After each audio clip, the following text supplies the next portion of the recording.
In this video I would be talking about the software and tools I've used, file format I've used, image resolution and the color depth I've used to produce my poster for achieving D1.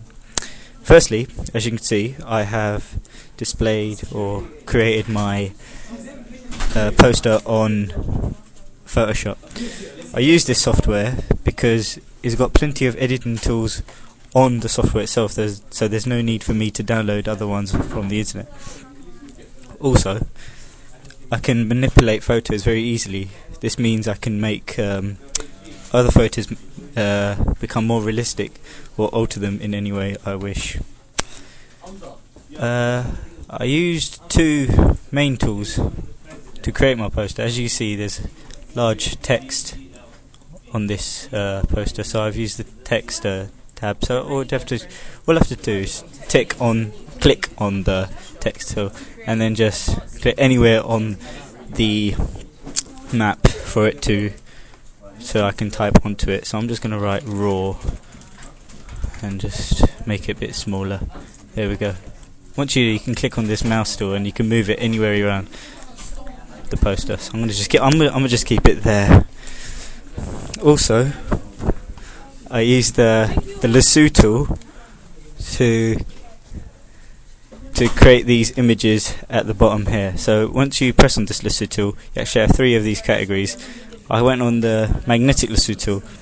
This allows you to stay on the outskirts of the image, which decreases error and a higher accuracy is achieved.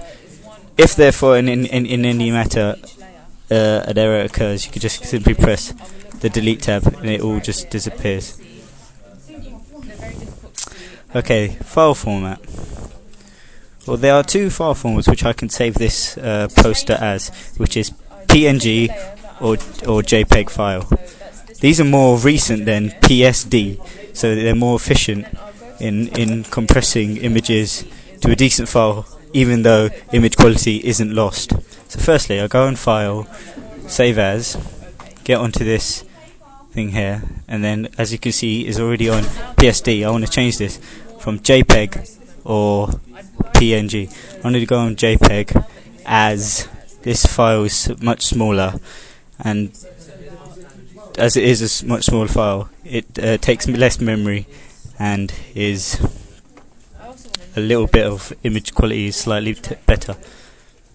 On this poster I've used the image resolution of 300.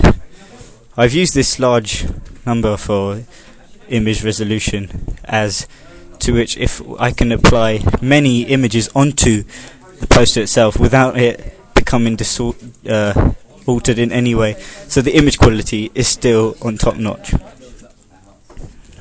Also, for a poster to be a very good poster, it needs to be very colourful and very eye-catching to the human eye. So I've made my poster with plenty colours, such as ranging from red to green to this misty grey colour.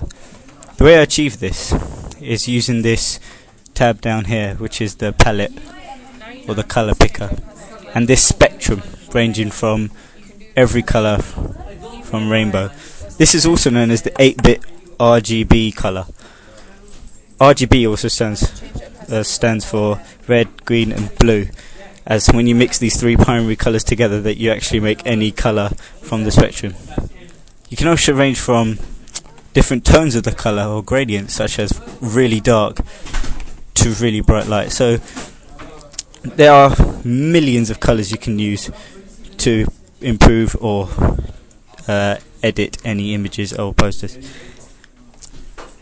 With all these colours, you can make images more realistic, but not too much of the file size is lost. Thank you for listening to my video. That's my D1 completed, and yeah.